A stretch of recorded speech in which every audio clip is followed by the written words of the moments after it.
So welcome to not only all of you, but all our glittering array of speakers.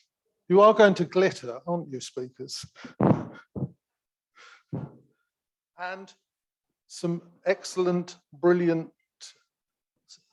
Community Development Trust employees, one of whom is standing next to me, of course. And the Assembly Action Group, which, even though there's been a pandemic, we've been very active. If you're a member of the Action Group, or think you are, stand up and wave. And 1, 2, 3. Thank you very much, Action Group. We haven't been idle. We've had lots of involvement and lots of connections we have made. During and after the cream tea, which I know you don't hear me speak, you'd rather have a cream tea, but you'll have to wait a bit for that. We'll give you all sorts of opportunities to talk to people, to volunteer if you wish for some of the projects. We want you to enjoy yourselves. We're going to have a glittering array of speakers, but first of all, Jess is going to do the housekeeping. Yes, the boring bit.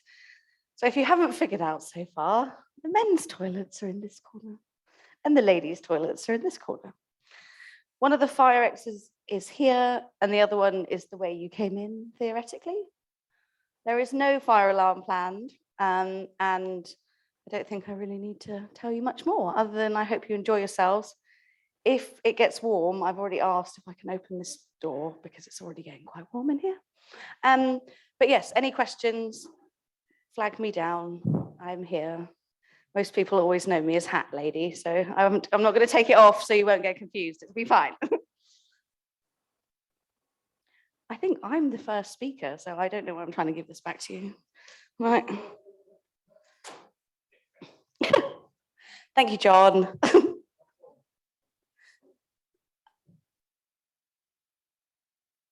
Okay, so many of you have been involved in the Aging Well programme over the last 7 years through festivals, activities, community builders, and many, many, many delivery partners. I'm going to talk to you very quickly today about Live Longer Better. So part of the legacy and learning of Aging Well was around the importance to keep projects and activities to engage older people and reduce isolation and loneliness. Live Longer Better is a national programme, and here it's funded by Public Health for Torbay, and Torbay Community Development Trust is the delivery partner. So you haven't got rid of me that easily. I'm still here doing as many activities as I possibly can, but we're under a slightly different umbrella. The programme is all about engaging with people to stay active and healthy and enjoy their latter years. So it's all fairly similar to what we were doing before. We've just badged it under a new name, as most things do over years. I'm going to play a very short 2.5-minute video, if the technology will allow me. And then I'm just going to explain a little bit more before I shut up and introduce someone else. Welcome to the Live Longer Better revolution. It's a cultural revolution, a revolution in the way we think about living longer, a revolution that will change our behaviour. For this series of videos, I've teamed up with one of my mentors from Oxford, Professor Sir Muir Gray, a world I didn't touch it. on staying. He wants us all to fundamentally reassess the way we think about aging. The revolution is we stop thinking that older people just need more done for them. We need to think of ways in which people can live longer, active and well, closing that period at the end of life when people are very dependent on others. The problem is that as we age, we perceive that we should be doing less, that we're perhaps becoming a less useful part of society. In truth, we should be doing more. Evidence comes from societies in which people live long well. And there'll be lots of other people as well, all of them operating at the cutting edge of the latest research in science and medicine. We call the report Exercise the Miracle Cure. I'm just going to show you a copy here. I love it. I love it. You actually can get 15 years younger, 20 years younger, 30 years younger. So much of this is about how you think of yourself, what you think your capability is. There's still everything to play for when you're 70, 80 or even 90. The coronavirus pandemic has made the need for this course even greater and more relevant to more people. We're starting a revolution in the way people act and think about their own health and well-being, specifically as it relates to living longer. We've created this course with the aim of educating people about the science so they're motivated and enabled to live a more active life. Muir's going to end each lesson with an assignment. These are designed to consolidate what's been learned and help put that knowledge into action. The elixir of life is knowledge, and it's consumed through learning, and you are part of the learning process. We hope you will find this course of real benefit because a lot can now be done to help people live longer, better.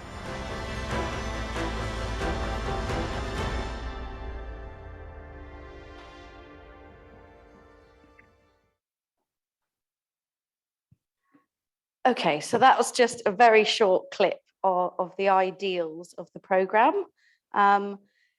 It's very much about overcoming negative perceptions. And I know within Aging Well, we've done a lot of work around how older people are seen in public and the contributions and the value of older people in our community. So some of it's kind of old news to most of us, but it's really lovely to see that these national programs are being sort of spread and people are persistent and funding these kinds of things to really show the great achievements and efforts of older people in our society and what that means for our communities.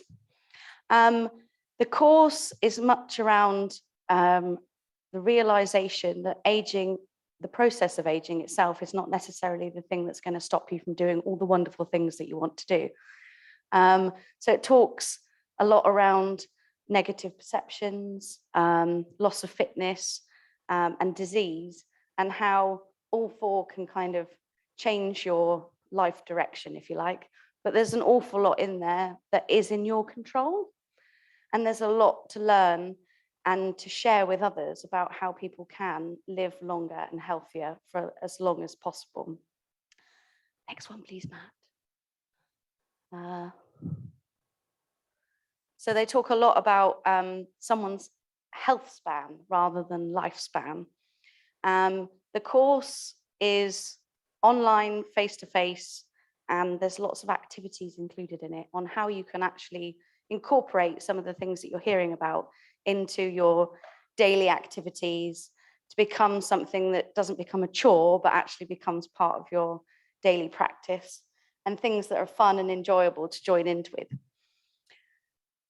And with the hope of closing that kind of gap where you might become reliant on services, family, friends, having to support you to live the life that you want to live. Ta-da. Okay, so the short-term aim around this course is around helping people to feel more connected in their community, to understand their physical, cognitive, and emotional abilities. And with the hope that that kind of knowledge and activity listings will support us to live happy and healthy lives in our older age. And then the next slide is the second aim. Again, it's about this health span. So how can we put into place now what we want to achieve in our latter years or post-retirement? And then the third aim is around how what we're doing can hopefully decrease the stress on our local NHS trust.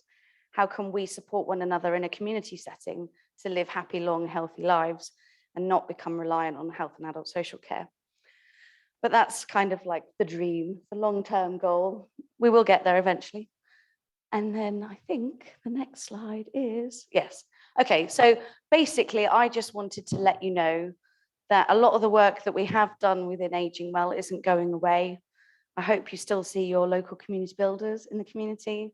Wellbeing coordinator team is still out there. I am still here, sadly, and I will be irritating you. But more positively, there are more and more opportunities coming out. So if you are looking for things to do, you'll be hearing from an array of very interesting, sparkly speakers. And I will also be here to talk to you more about the courses and the activities that are available to you to try for free in Torbay on your doorstep, to try and incorporate a little bit more activity, whether it's social, physical, or cognitive, to your weekly plans. I think, is that the last one? Have I done it? Am I less than 8 minutes? Oh no, one more, there we go. So if you'd like to learn more about some of the groups and activities that are being provided, please come to me. I'll be stood over there or floating around with a notepad. The courses are free. So the Live Longer Better programme is a chargeable course, but we're very lucky here in Torbay that Public Health have paid for lots of licenses. So as community members, you can take part in this for free and try out lots of different activities that are ongoing. So if you enjoy something, it's not just a taster. It could be something that you make part of your weekly or monthly social activity list. So yes, I'm going to hand over to Louise now, who is going to talk about Active Devon. And Active Devon is also an active partner within Live Longer Better. She's going to tell us a little bit more about that.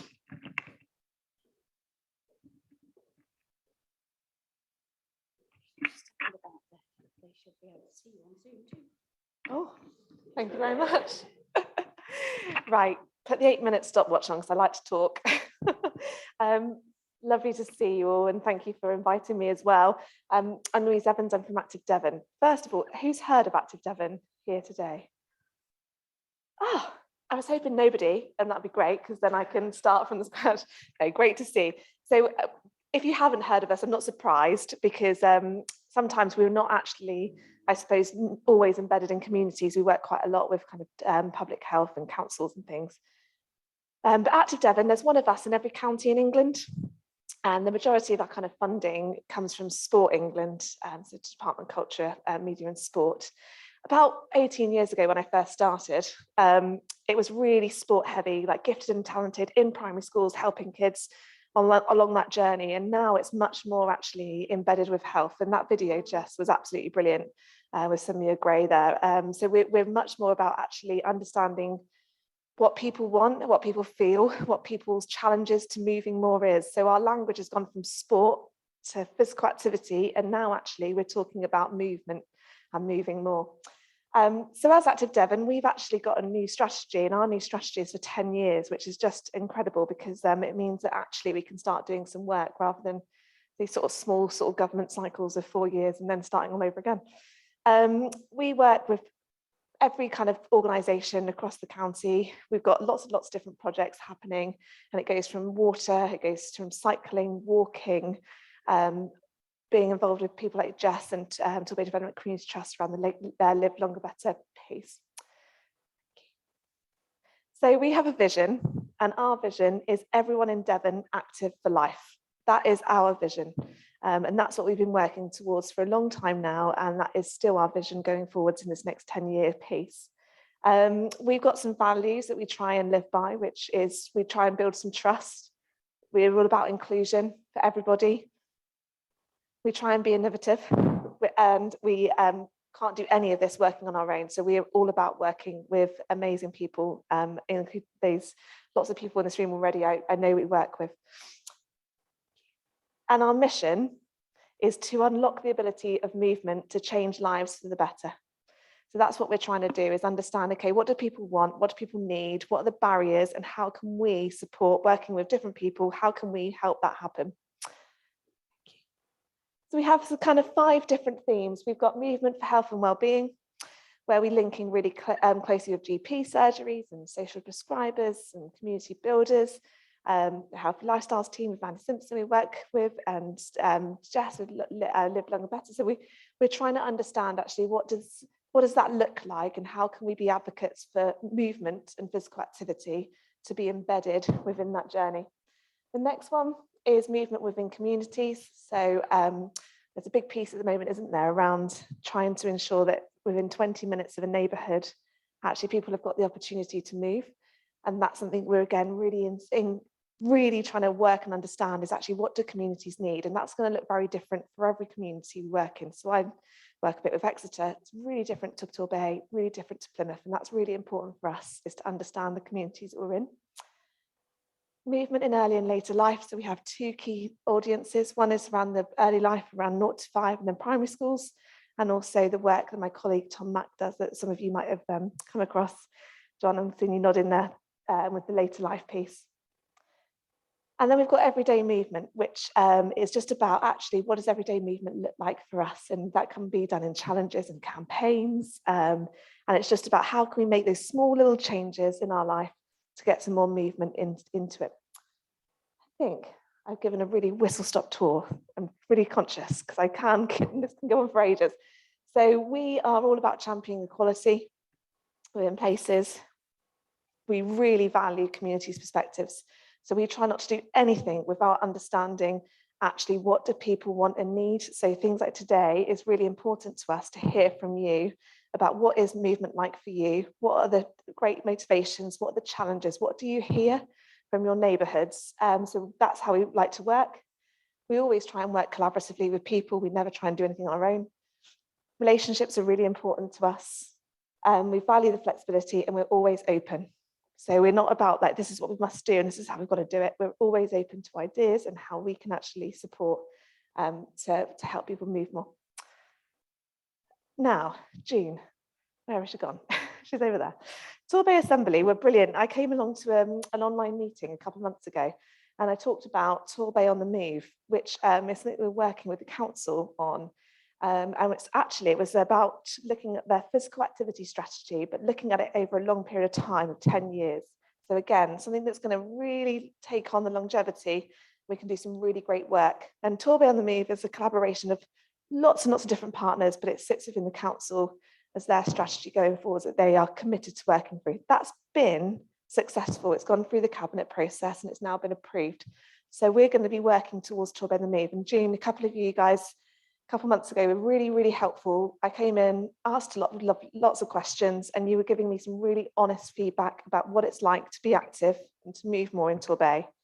And these are the themes that came out of the themes that we're thinking and what we've heard is that we've got to focus on. So we've got active travel, active environments. What came really strongly from the Torbay kind of piece is actually how important green and blue spaces are, active places, active clubs, active for all, active hospitals, active for health, and active workforce, which are the people that kind of volunteer to help people be active. So those themes are now going to be, hopefully, our main priority over the next 10 years, physical activity in Torbay. It's a wide range, as you can tell. So thank you, Jean and co, for letting me come along. That really was helpful. And it's really now hopefully given us a really good place to start with over the next 10 years of their developing movement in Torbay. So what do we look like a bit more on the ground potentially? Well, Torbay on the Move, more people, more active, more often. Live longer, better, Torbay, which Jess has spoken about already, so I won't repeat that. It's actually increasing people's activity for all the lovely reasons that Samir Gray mentioned. Frailty in falls is we're doing quite a lot around strength-based training and balance and understanding the connections there. We've just had Naturally Healthy May. I don't know if anyone came across that in Torbay. So that was about actually helping people get out into the green and blue spaces. We do a lot around walking, so bay walks, supporting that. So they are amazing, and I'm seeing some nods around the room, which is fantastic.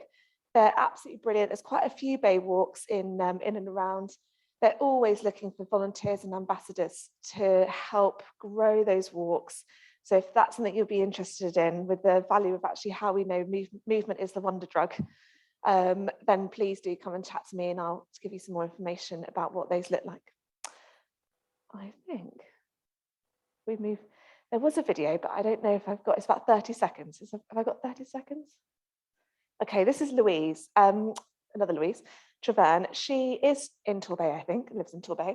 And Louise is an amazing person. So she lived a really inactive lifestyle, had fibromyalgia, and she changed her life via walking. And she's been the most incredible ambassador for us about how actually physical activity, movement more can actually change your life. And this is just a really short clip And I'll let Louise speak. I think it's only this. I suffer with fibromyalgia and arthritis, and all my life I've suffered with pain. And I ended up on high-dose opioids to cope with this pain. I was on them for over 12 years, and I eventually became totally housebound. We have discovered that being out in the fresh air and walking is a natural pain reliever and therapeutic, free therapy for depression and anxiety and all sorts of things. I've lost over 7 stone in weight now and gradually getting fitter and fitter. So yeah, I just am now a walking fanatic. I should have just put Louise on straight away, shouldn't I? And then just left. So, but that's just the power, isn't it, of movement and walking and actually what it can do. So, if you want to find out more, we've got lots going on the Active Devon website. So, feel free to come and grab me at some point before you go today. But thank you very much. Who am I handing over to? Mike. Thank you. Thank you for having me. My name is Mike. I am the Livable Towns Coordinator for Torbay. I work for Sustrans, which is the national charity making it easier for people to walk and cycle to create healthier and happier places. And I'm working in partnership with Torbay Council. I'm here today to speak to you quite briefly. I have quite a lot of slides, so I'm going to have to go quite quickly. Next slide, please. About what's a livable town, what's happening to make Torbay's towns more livable, and then what's happening to make them more age-friendly. Next slide, please. Sustrans has 2 strategic priorities: paths for everyone, the national cycle network that some of you may be familiar with, although it doesn't come through Torbay yet, but also livable cities and towns for everyone. So from our work, we think that a livable town is about having social connection at its heart, has most of what you need just a short walk away, has roots and it celebrates its unique character. It's easier for everyone to move around in healthily, and has clean air and green space for everyone to enjoy. I should also add blue space because we're in Torbay. Part of this is the idea of the 20-minute neighborhood. Next slide, please. Which Louise touched on, and that is the idea that within a 10-minute walk out and 10-minute walk back, you should be able to access most, if not all, of your day-to-day needs in terms of health, studying, recreation, access to green space, but also access to the rest of your town, the rest of Torbay in terms of good public transport, good walking and cycling links as well. Moving on. What's happening to make Torbay more livable? This picture shows Marine Drive. If you've had the chance to be down there recently, there's a lot of activity as we are improving the walking connection essentially between Paignton Green and Preston Green.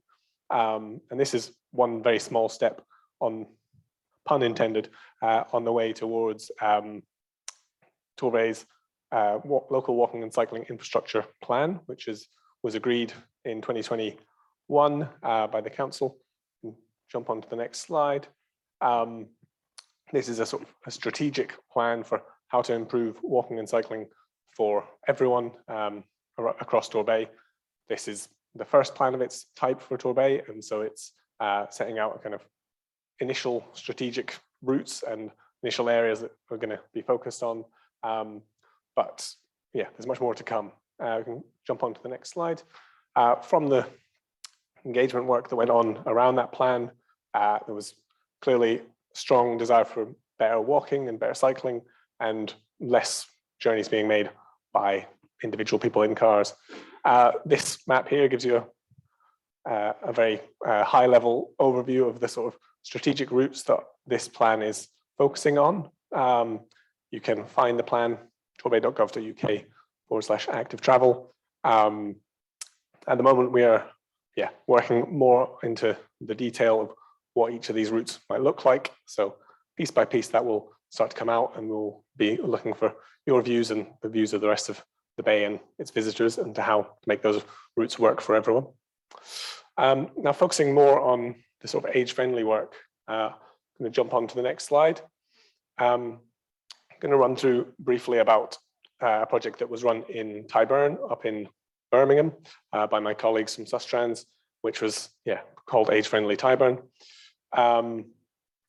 and talking about how we're trying to bring some of that thinking into Torbay. Next slide, please.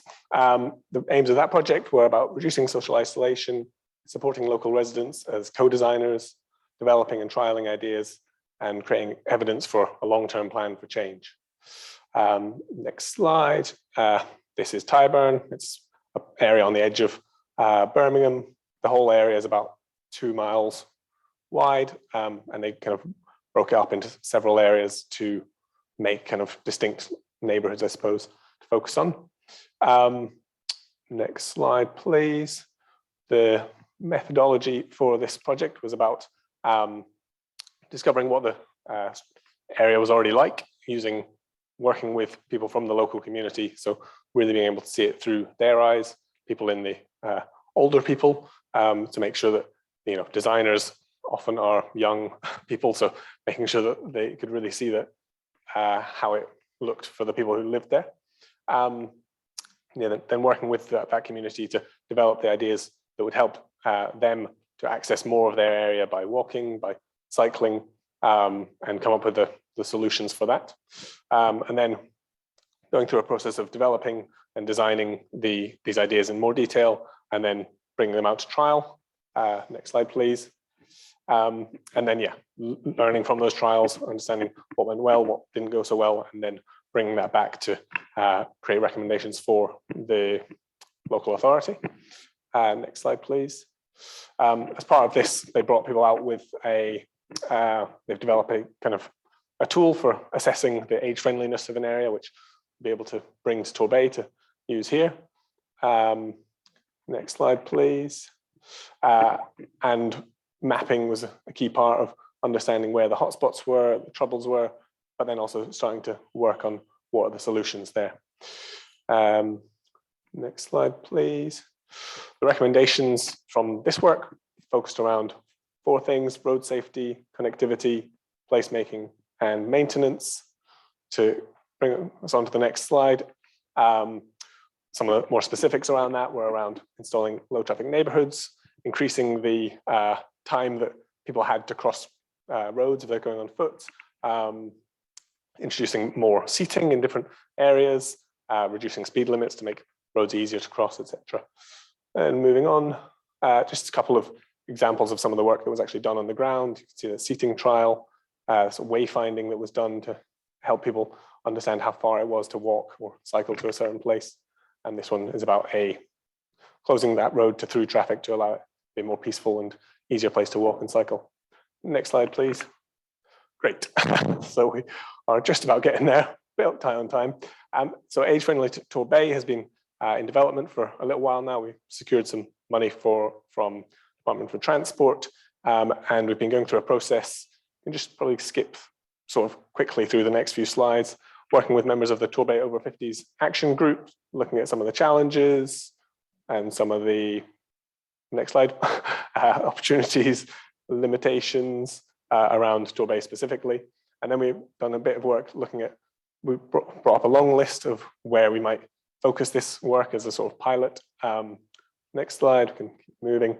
And then from that, we've drilled down into finding one kind of pilot area. Next slide. And we've gone through a process of understanding the age sensitivities, the topography, the index of multiple deprivation in those areas, levels of car ownership, and trying to understand what would a kind of typical area for Torbay look like. From this, can move on to the next slide. We've honed down to looking at Watcombe as a potentially a strong candidate because of all these things that I mentioned. And yeah, and now we're going to be moving forward to creating a detailed project plan for how we'll go forward with that.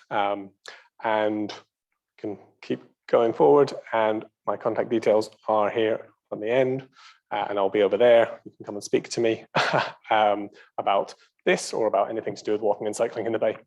Thanks very much. I'm going to hand on.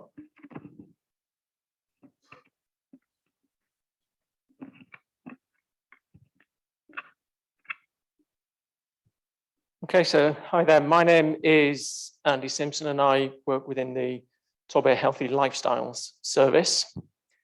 So we are an NHS service. We provide support for people on a range of different areas, funded through, the majority of our funding comes through Torbay Council. Next slide, please. So some of the things that we do. So the main focus of what we do is we're there to support people to make healthier lifestyle choices. So what Samira Gray was talking about in Jess's presentation about living longer better, a lot of the things that prevent us living longer better are the choices that we make.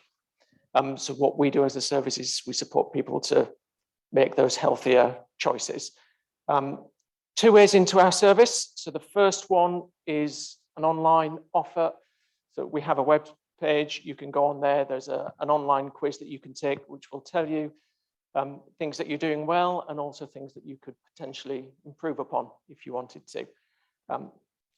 Or you can get a direct referral from a health professional. So you may go and see your GP and they say, actually, you might benefit from doing something about your physical activity. Here's a referral to the Healthy Lifestyle Service.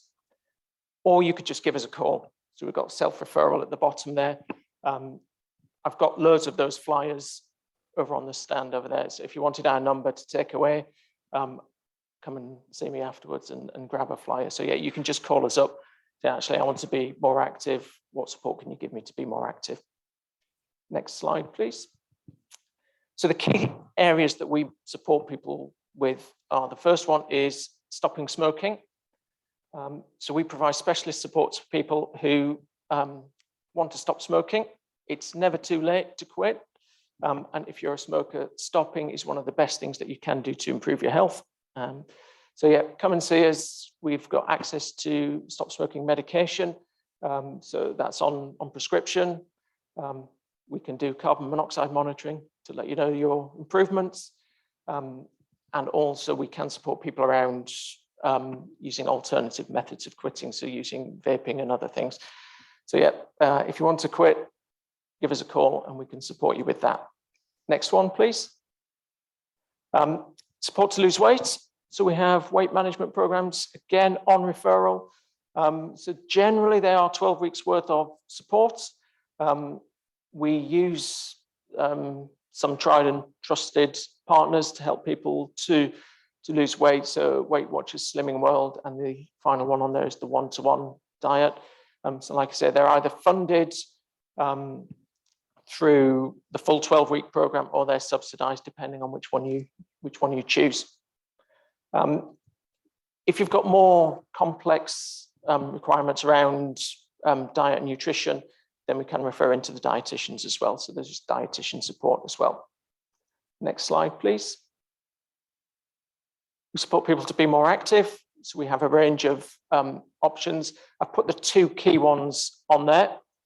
So exercise referral. So if you have a medical condition and you're not sure about what activity or exercise you could or should do, then we have a supervised exercise program in Torbay that will help you with that. Predominantly it is gym-based, but there are alternatives in there. So things like turning tables, or we have a healthy back class as part of that exercise referral program. There is a charge for that one because we use commercial providers. So there is a charge for that. But if you are on low income or benefits, then there is support available to help with that.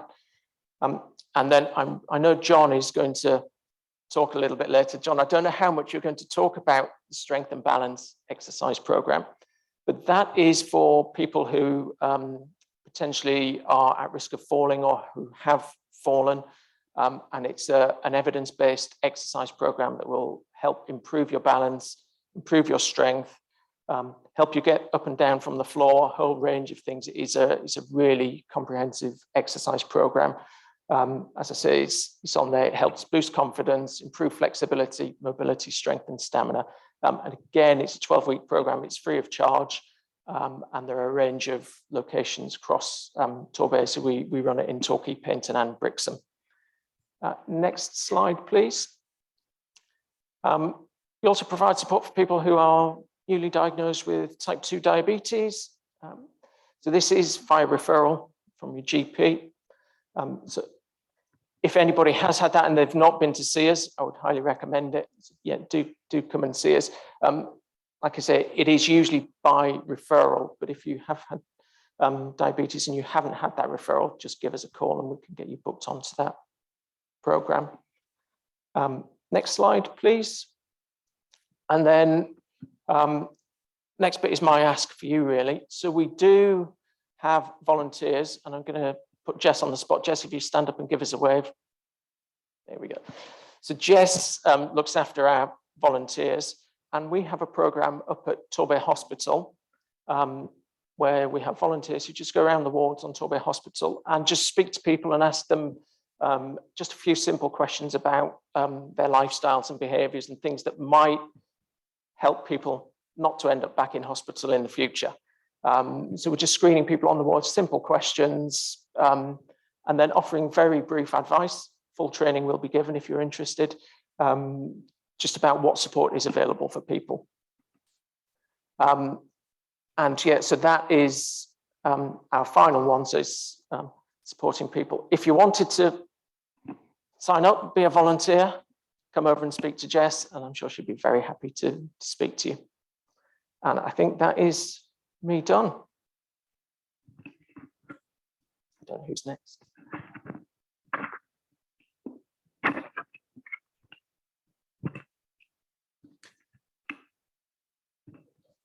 Hello all, thank you very much for inviting me down here. My name's Sean Caddick. I'm a home energy advisor for Exeter Community Energy. Now, don't let the name fool you. We also cover all of Teignmouth, Torbay, Paignton and Brixham as well. I've seen a few of you I know at some of the pop-up events that we do. We have a regular monthly event in the Windmill Centre at Temperance Street, Paignton Library, the Crafty Fox Cafe, and also down in Brixham. And what ECO is really here to do for you is to maximise the help that we can give you to understand, control and reduce your electricity spend or your energy spend. What we want to do, can I have the next slide, please? Oh, and again, this one was one we didn't need to come in. We have 12 home energy advisors that work throughout Devon, Exeter, Mid Devon, East Devon, Tinbridge, Torbay, and it's a free service, mostly done through pop-ups or through home visits. Typically, a home visit will last anything up to about 2 hours. A home energy advisor will call in, we'll inspect your home, we'll run through that with you. We'll have a look at your energy account and help you to understand that more fully. And then we also do practical behavioural changes and help with specifics such as LED light bulbs and that sort of thing. Can I have the next slide, please? So we work with any tenure, so you can be a homeowner, you can be in social housing or in private rental. And we give a general advice. We have in-depth telephone assessments as well, if you'd prefer that. The home visits, which is sponsored by LEAP, which is the Local Energy Advice Partnership, which is a national body. We have drop-in clinics, as I mentioned just now. We do have occasional energy cafes on Zoom. We have talks and events such as this one here, and frontline worker training. So if you're part of a frontline organisation, you think that your guys and girls would benefit from additional training, we can arrange that for you. And again, it's all free. That's the nicest thing about it. Beautiful to get to give something away for nothing. Doesn't happen very often. Next slide, please. So when we get to a LEAP home visit, the first thing we do is we go around the property with the homeowner and we look at specific problems that they might point out to us, be that mold or a particular draft, or if they've got older double glazing that's starting to give problems. And often in that home visit, we can actually fit things that will help them. So this is things such as draft excluders, the brush types, low energy light bulbs, replacing tungsten and coiled fluorescent bulbs with LEDs. We look at the heating system. We also go through controls as well, because a lot of people have new heating systems installed and the installers bless their hearts, they're very good, but often the instructions that they leave are very, very brief. So we can help people with that. We then go through the bills and the money aspect. So that's where we sit down with you, we go through your energy account, and we help you understand exactly what each part of it means. Then we look at changes in behaviour, because that's a free way. Simple things such as taking a minute less in the shower, turning down your room thermostat by a couple of degrees. They're small things, they don't cost you anything, but they can save you a considerable amount on your electricity bills and gas bills. Easy measures is basically what we've just mentioned there. Onward referrals, we also linked with many grant schemes such as Eco4 and the Sustainable Warmth initiative from Devon County Council, which some of you may have heard about in the recent Devon County Council newsletter. And we are the local supplier for that. We push people forward for that and get them whatever help we can get. And again, 9 times out of 10, it's all free. Next slide, please. So again, this is some of the things we look at in behaviour. Now, some of this is pure common sense, and I'm sure it's preaching to the converted here. But turn lights off when you leave a room. Cook in bulk using a slow cooker. Turn off gadgets and appliances at the socket. And again, in a home visit, we can fit appliance plugs that make what might be an inaccessible plug very easy to turn off and on. Dry clothes outside, or if you're drying them inside, to cut down on condensation, make sure that there's a window open in the room you're drying. Defrost your freezer regularly. That is another one which we come across time and time again, but again, it saves quite a lot of energy. Up to £40 a year can be saved by defrosting your freezer regularly. I mean, how many of us have actually done that recently? Not many. Take shorter showers, which we just mentioned through. Can I have the next slide, please?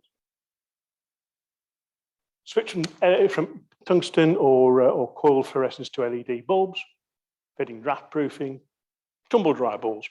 They're those small plastic balls that you may have seen in pound shops and all over the shop.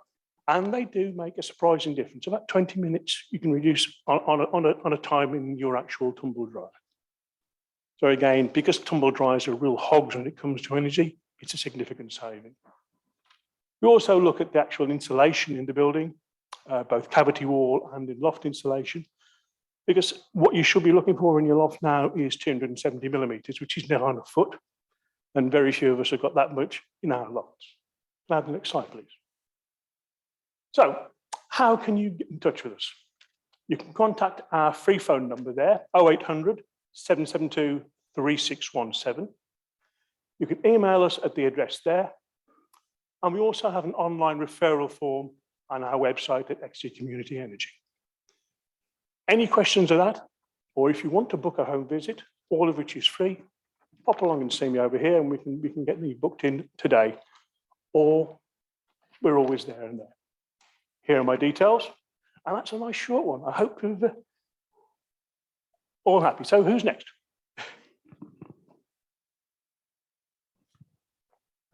Thank you. Thank you. Hopefully that's clear now. Really interesting presentations, actually. And thank you for having me, and lovely to see so many people in the flesh. So some of you I think I've never met in the flesh. So it's really, really a pleasure.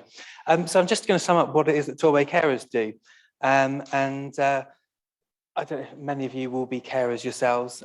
One of the issues that we encounter is that people don't realise that they're carers or don't want to identify themselves as being a carer. So we'll touch on that through these slides. Next slide, please. Thank you. Sorry for the busy slide. It might be too small, but I'll talk it through anyway. Just to be clear, really, that we support people who provide vital support to others who can't manage without them.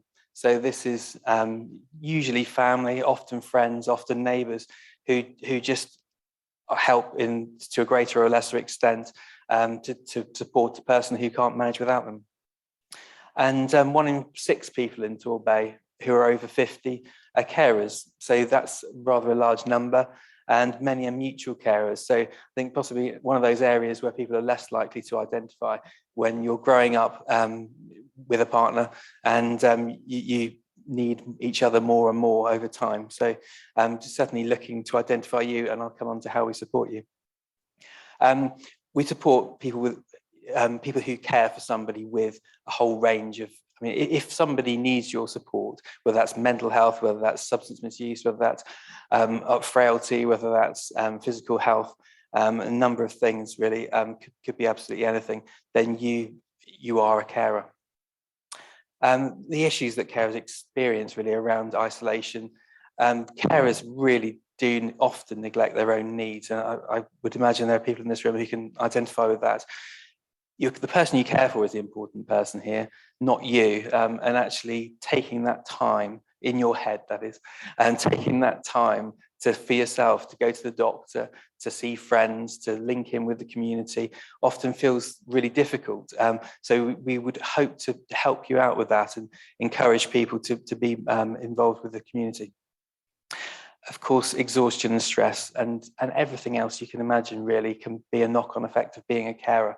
And there can be some, you know, the positives are phenomenal because what you're doing is enabling that person to live the best life they can with their health condition.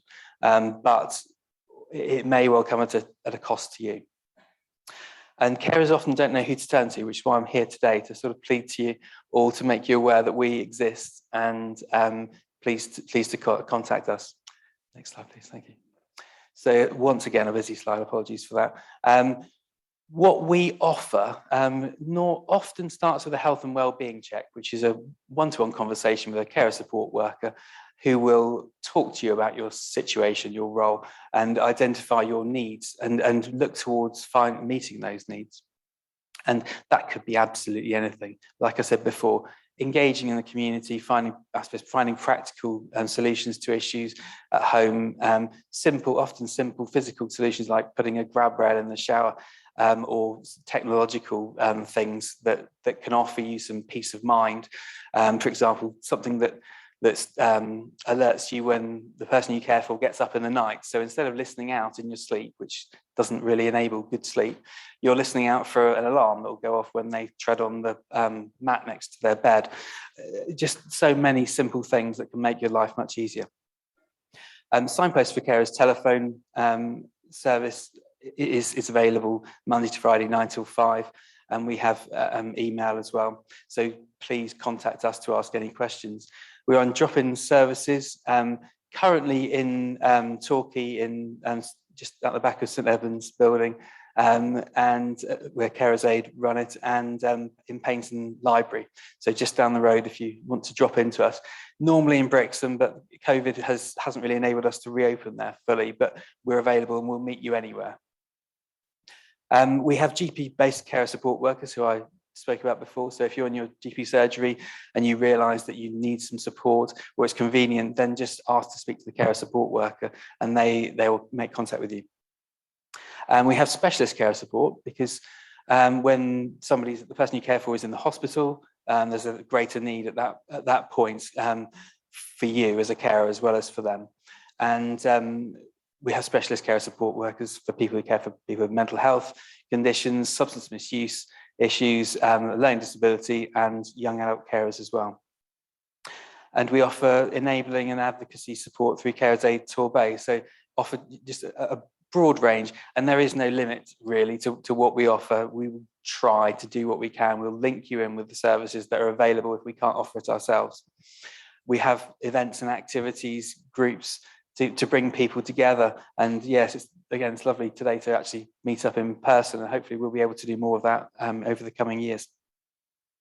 We provide emotional support where people get a limited, I suppose, 6 sessions of counselling for free, which once again, if your caring role is really demanding, having counselling for that can make a big difference.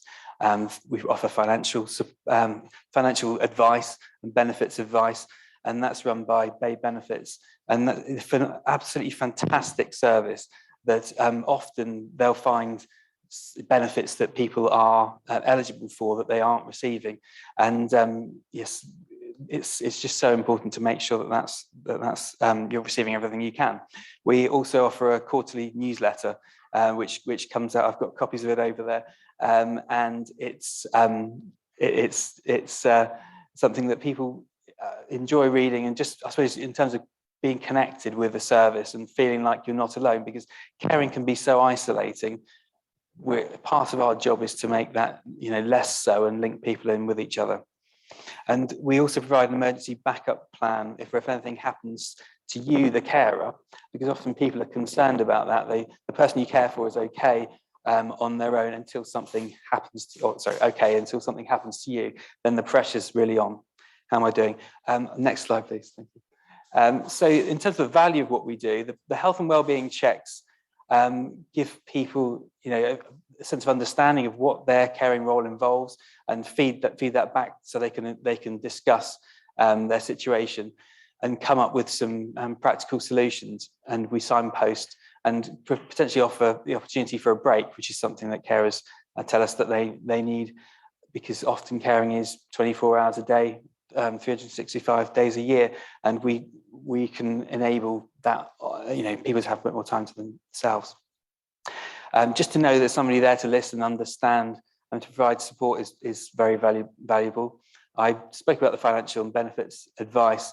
That's really absolutely vital, and the people often just don't have the benefits that they are fully entitled to. The groups and activities that run, we have some online events and activities. We've been doing a lot around Carers Week, face-to-face, which has been a luxury, really, and we'll continue to do so. So please contact us to link in with any of that. I think a real key is about not feeling on your own as a carer. And we can provide direct payments, a one-off payment, to enable carers to have breaks or time to themselves. And final slide, please. I think I might be on time-ish. So the question really is, what can you do? And asking you all for your support. Firstly, self-identify, because often people, as I said, people don't realise that they're a carer themselves. So if you realise you're a carer today, or you see perhaps the health of the person close to you deteriorating, and it's heading to the point where you'll need some support, please come and talk to me. If you can identify other people, just say you heard a talk today. We've got some leaflets that you could hand to people. We've got friendly people on the phone, and yeah, please do call us.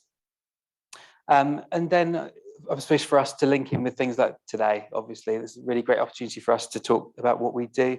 And please invite us to your groups, to your workplace, anything really. And we're always really keen to speak to people and help carers with their situation. So our contact details are there. I'll be stood over there, and yeah, so please come over for some leaflets or a conversation. Thank you.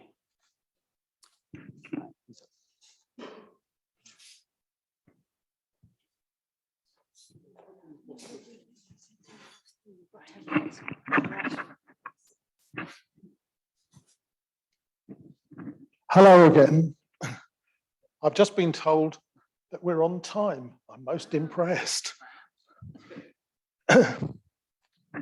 Those of you who came to the launch of the Assembly 5 years ago, according to Jess, may have heard me speak then about the... Yes, sure. I know I have a quiet voice, so I appreciate. Just wave your arms if you can't hear what I'm talking about. I launched one of the ideas that we'd had as the Assembly Action Group of a charter, which was to encourage the conversations between you and me and the major organisations that we deal with. So the first people who signed up, here's the Torbay Charter, signed up by the NHS Trust. And that commits them to work with us, involve us before, not after they've decided what to do.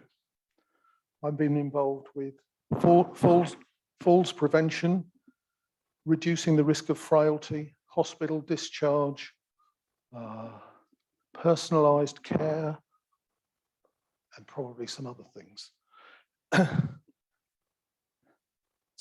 So much so that I have a volunteer badge. You'll be pleased to know I have a volunteer NHS badge, as well as an assembly badge.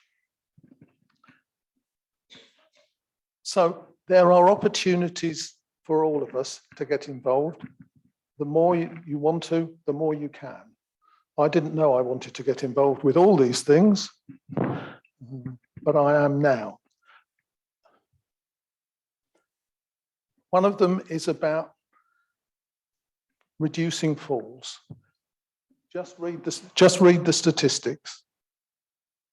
If you're over 65, you're at most risk. 1 in 3 of us over 65 have a fall.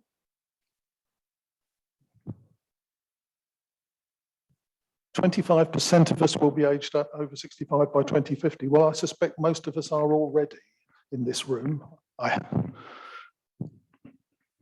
And the risk of falling is 50% if you're over 80. Now, what that means is that it's amazingly expensive for the NHS, not just for you. So anything they can encourage us to do to reduce falls, so much the better. And one of the things, they sponsored me to become a fall fighter. A fall fighter, it's a very noisy thing. Fall fighters are a scheme raised by ROSPA, the Royal Society for the Prevention of Accidents. I'm not going to talk you through all this slide, simply that you can become one. It costs you nothing, and you can then go and help spread the word to groups, to people, to individuals.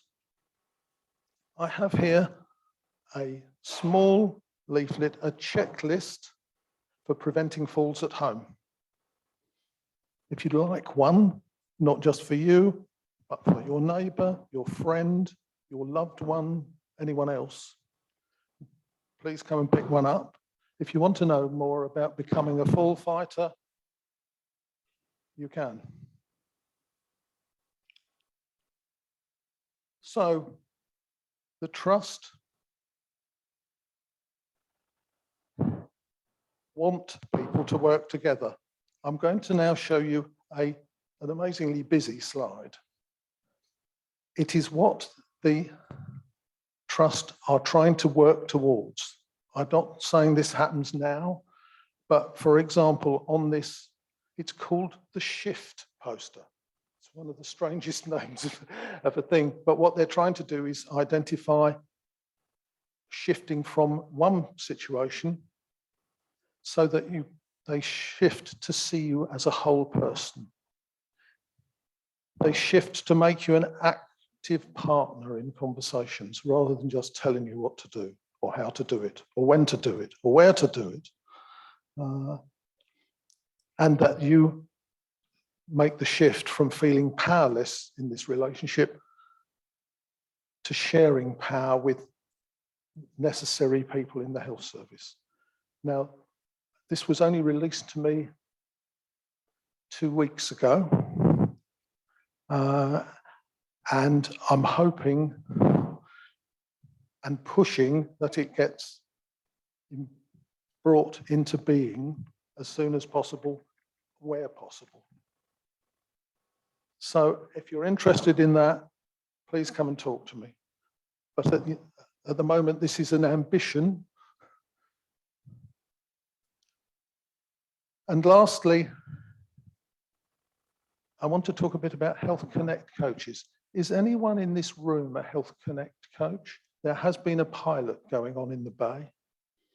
Health Connect coaches are people with particular expertise and experience of particular conditions, respiratory, neurological, rheumatological,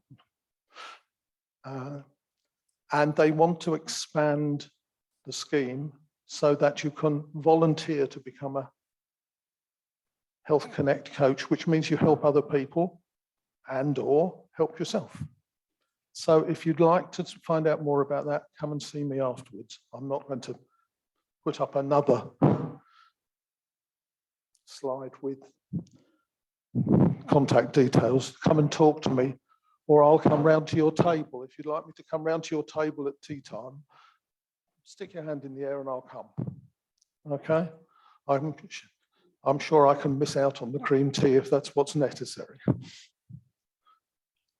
I think that's the end, Matt. Is that the end? No, forget about that. I have finished. You'll be pleased to know the tea has arrived. Catherine is going to say a little something. Yes, my little something is, and it follows on quite nicely. Now is the point where we're going to shift from everybody listening to what the speakers have to say to all of us having a chance to thank the speakers, to go around and see what they have for us to look at and to chat with one another. And some of us will be wandering around to see if there's anything we can help you with. There's leaflets at tables all the way around things, including a few that are over here that didn't have speakers, like citizens advice and guide dogs and things. So please, the cream teas are back there. So it's time to wander around. If anybody has, issues, it's going to be difficult for them to go get their cream tea and come back, just raise your hand and one of us will come and go get your cream tea for you. Okay? Thank you very much.